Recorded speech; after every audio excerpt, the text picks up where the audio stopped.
झारखंड के पूर्व मुख्यमंत्री कहे या सबसे युवा नेता हेमंत सोरेन की हम बात कर रहे हैं। जिस तरह से ईडी के प्रकरण में लगातार रिमांड पे हैं और जिस तरह की बातें निकल करके आ रही है, फिर वो चाहे ब्लैक सेल की बात हो या फिर जो कार्यकर्ता आप हमारे पीछे देख रहे हैं उनमें आक्रोश की बात हो। आपको बता दें कि अभी मोराबादी मैदान में मैं मौजूद हूँ और मेरे पीछे जो भीड़ है ये रामगढ़ प्रखंड से जेएमएम के कार्यकर्ता आए हैं और यह पूरे का पूरा जो कार्यक्रम है वो उपवास कार्यक्रम है। जी हाँ, उपवास कार्यक्रम के माध्यम से जो चरणबद्ध तरीके से चलेगी, हर गांव, कस्बे, मोहल्ले तक तब तक चलेगी जब तक झारखंड के पूर्व सीएम हेमंत सोरेन जेल से बाहर नहीं आ जाए।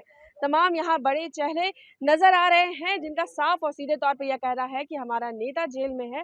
इससे कतई यह बात नहीं साफ में क्लियर होती है कि हम कमजोर हो गए हैं और ईडी तो जिस तरह से केंद्र अपने इशारे पर नचा रही है, एक दिन इसका भी पर्दाफाश होगा।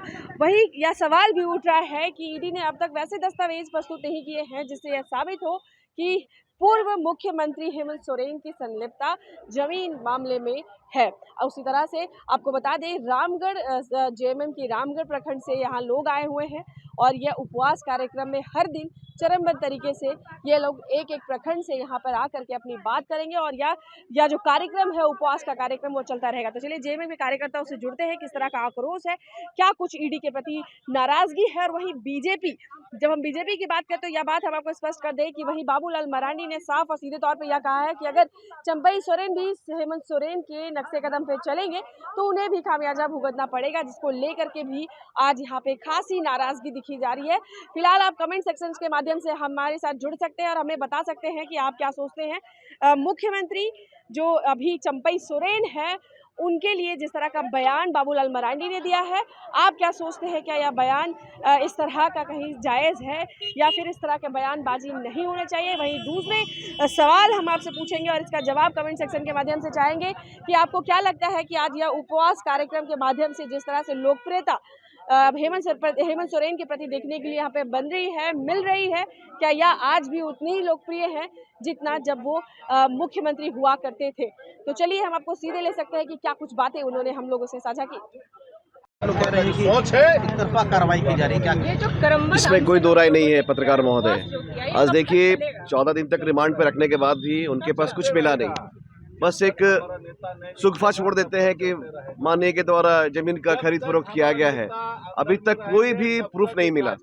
आज 14 दिन तक लगातार इन लोग रिमांड पर रिमांड मांगते रहे, वारंट पर वारंट मांगते रहे, लेकिन कोई भी उनको हासिल नहीं हुआ। और ये मुझे लगता है कहीं ना कहीं ये जो केंद्र सरकार की साजिश है, जिस तरीके से हमारे माननीय मुखिया ने जो काम किया है अपने 4 वर्षों का कार्यकाल के में, उनकी बढ़ती हुई लोकप्रियता से लोगों ने घबराकर, और उनको लगता है कि आने वाले दिनों में जो लोकसभा का चुनाव होना है, विधानसभा का चुनाव होना है, कहीं ना कहीं इनका सुपड़ा साफ होने वाला है।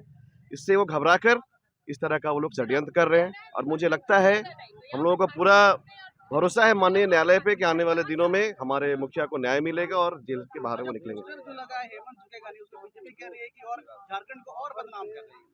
देखिए पत्रकार महोदय, झारखंड कैसे बदनाम हुआ है ये उनसे एक बार पूछ लीजिए।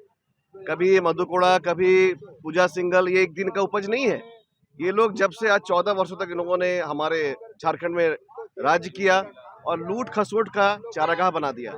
और जो उनके पहले मंत्री बने, 130 करोड़ का ईडी का उन पर जब्त भी किया गया, लेकिन कोई कार्रवाई नहीं हुई और वो वॉशिंग मशीन में धुल गए बीजेपी में आकर। तो मुझे लगता है ये उनकी पूरी साजिश है और उसका हम लोग विफल करेंगे।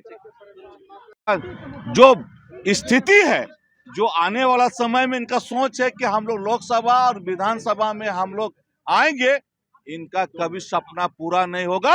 और आने वाला दिन में लोकसभा विधानसभा झारखंड मुक्ति मोर्चा का आने वाला दिन में पूरे भाजपा को हम लोग सफाया करेंगे।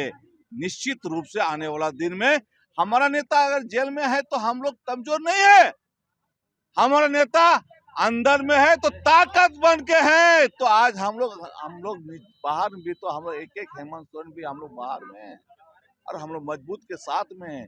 पूरे क्षेत्र में जाइए, हम लोग पूरे आम आवाम इस बात को मानते हैं, सभी लोग मानते हैं कि सभी पूरे 3.5 करोड़ जनता, आम गरीब किसान मजदूर ये कहते हैं कि हमारे हेमंत सोरेन हमारे लिए बहुत कुछ किया है। ये मैं नहीं कहता हूँ, अब जाइए गांव में टोला में पूछिए, हम लोग तो कार्यकर्ता हैं, लेकिन आम जनता से पूछिए, आपको बता देगा कि हम लोग ने क्या किया है।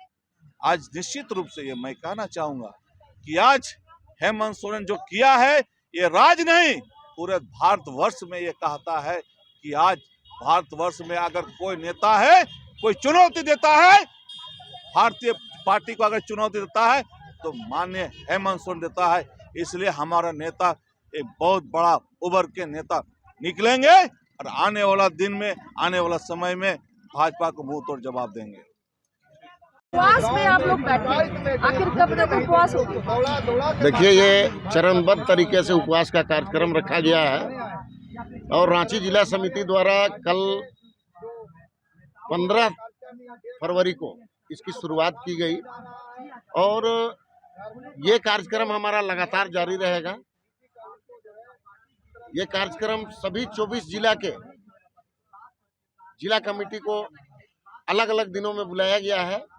आज रामगढ़ जिला को इस कार्यक्रम में शामिल होने के लिए बुलाया गया था और देख लीजिए रामगढ़ जिला के बहुत सारे कार्यकर्ता उधर से अभी आ ही रहे हैं।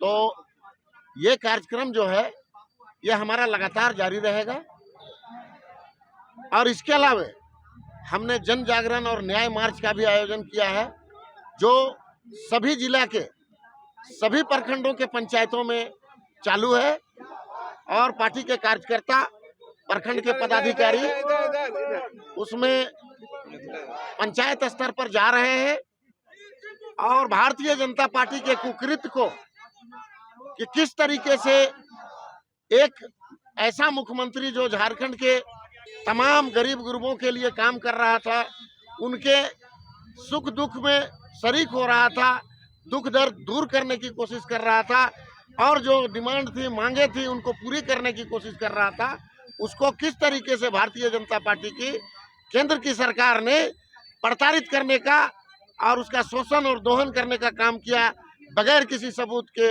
उनको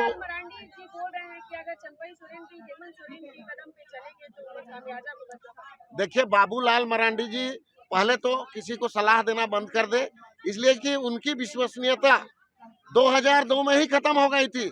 कि तमाम कार्यकर्ताओं में बौखलाहट है, उबाल है, आक्रोश है, आक्रोशित हैं और सिर्फ झारखंड मुक्ति मोर्चा के लोग नहीं, तमाम 3.5 करोड़ जनता में बौखलाहट है कि हमारे नेता जो जन नेता हैं आदरणीय हेमंत सोरेन जी ने कोई कसूर नहीं किया, किसी तरह का कोई ऐसा कार्य नहीं किया जो जनहित में ना हो, लेकिन भारतीय जनता पार्टी ने ऐसा षड्यंत्र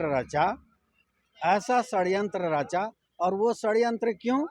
इसलिए कि उनका कहना आदिवासी का बेटा, देशोम गुरु शिबू सोरेन का बेटा, झारखंड का लाल, माटी का पुत्र हेमंत सोरेन नहीं माना।